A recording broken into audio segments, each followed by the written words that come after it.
سیدنا موسیٰ علیہ السلام کے ذریعے اللہ تعالیٰ نے بنی اسرائیل کو نجات دی اور ان میں یہ خواہش پیدا ہوئی کہ ہم اپنے آبائی مسکن شام میں واپس چلے جائیں، جو حضرت ابراہیم علیہ السلام کا مسکن تھا۔ حضرت یوسف علیہ السلام اپنے بھائیوں کے ظلم کی وجہ سے بکھ کر، آپ کو پتہ ہے، مصر آئے، اور پھر اللہ تعالیٰ نے وہاں پر ان کو عروج دیا۔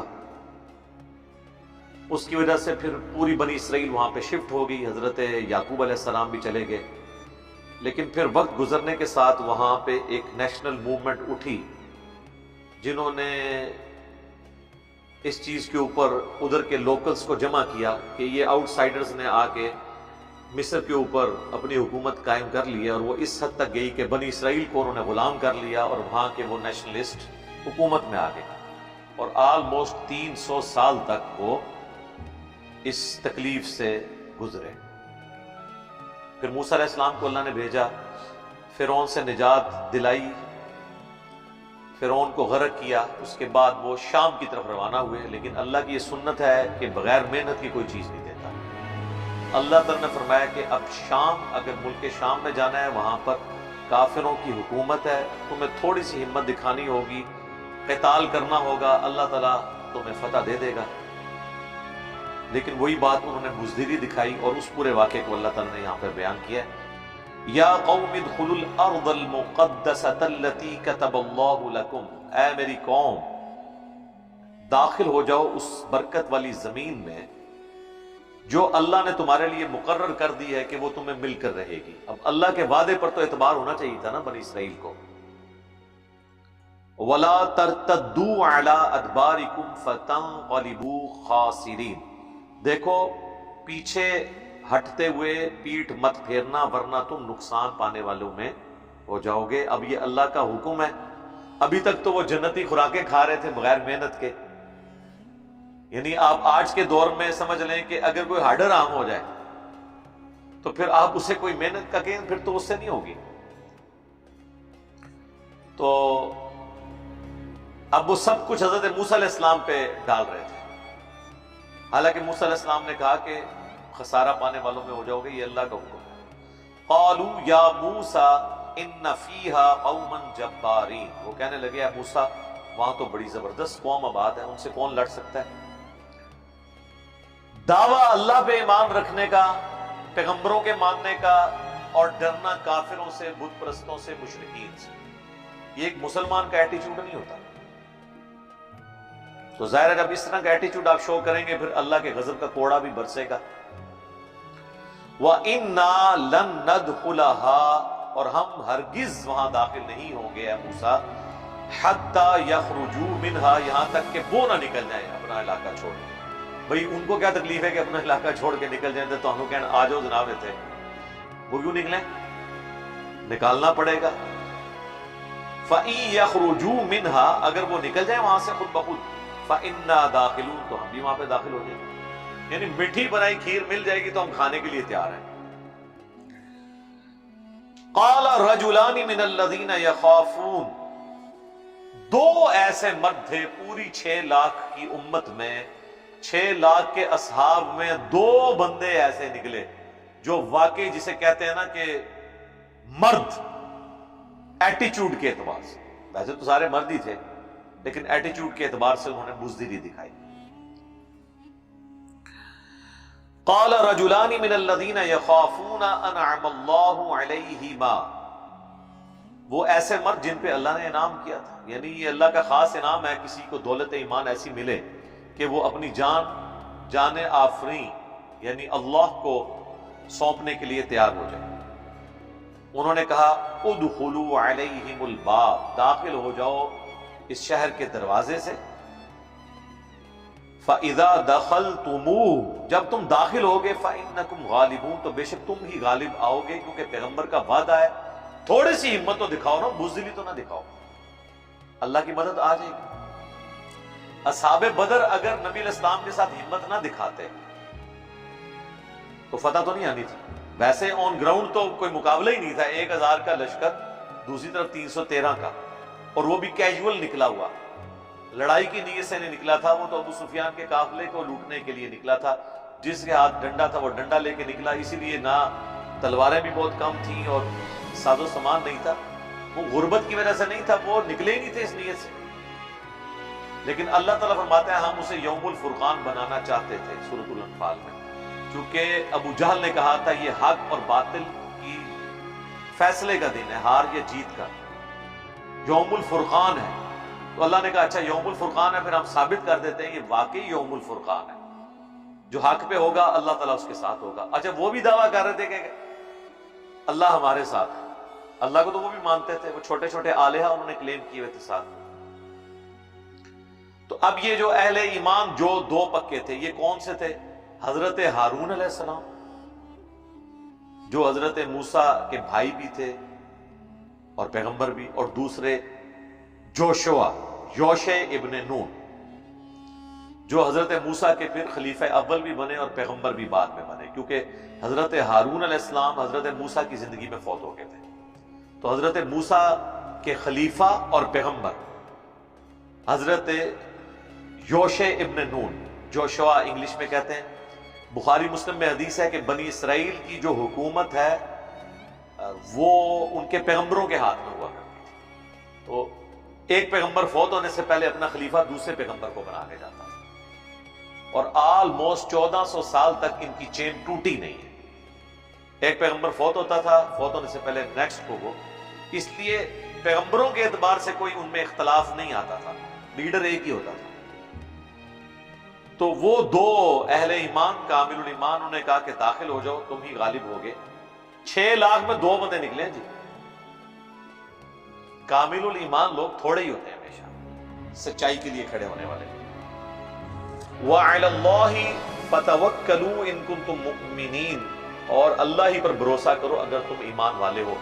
وہ دو نہ صرف نکلے بلکہ وہ باقیوں کو بھی سمجھاتے تھے کہ بھائی اللہ پہ توکل کرو اگر باقی مومن ہو۔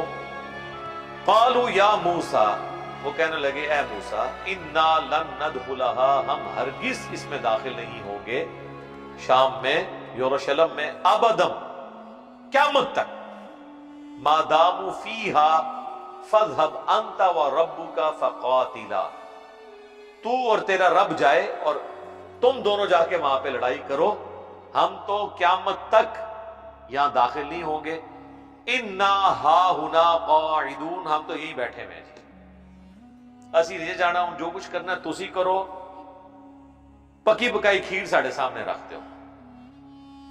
قال ربی انی لا املک الا نفسی، موسیٰ علیہ السلام کی تڑپ دیکھیں، وہ کہتے ہیں اللہ میں تو مالک نہیں ہوں مگر اپنی جان کا، و اخی، یعنی اختیار مجھے اپنی جان پہ ہے کہ میں لڑ رہا ہوں یا میرا بھائی یا وہ تیسرا جوشوا ابن نون، ففرق بیننا و بین القوم الفاسقین، پس تو جدائی ڈال دے ہمارے درمیان اور اس قوم جو فاسق قوم ہے۔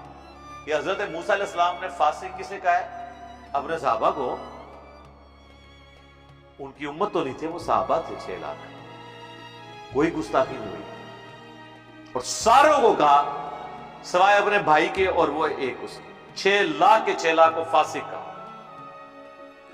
موسیٰ علیہ السلام کی پھر ایسی بددعا لگی، اللہ نے فرمایا قال فإنها، اللہ نے فرمایا پھر اگر ایسا ہی ہے فإنها محرمۃ علیہم، تو اب یہ سرزمین ہم نے حرام کر دی ہے ان کے اوپر، بنی اسرائیل پر، سرزمین شام جو ان کی بڑی خواہش تھی کہ وہاں پہ جو ہے کھیتی باڑی اچھی ہوتی ہے، ہمارے آباء و اجداد کا مسکن ہے، آج کے دور میں ساڑا گراں ہے،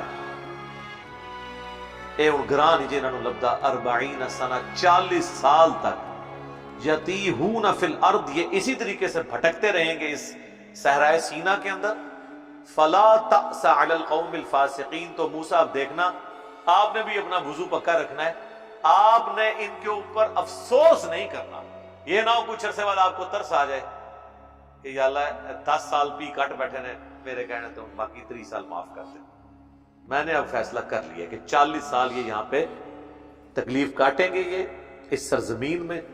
اب وہ 40 سال حضرت موسیٰ علیہ السلام بھی کچھ سال اس میں سے تکلیف آپ نے کاٹی، موسیٰ علیہ السلام پھر اسی صحرا میں فوت ہوئے، وہیں پہ دفن ہوئے، وہیں پہ بہت بڑا ان کا مزار بنایا گیا۔ نہیں جناب مزار نہیں بڑھا.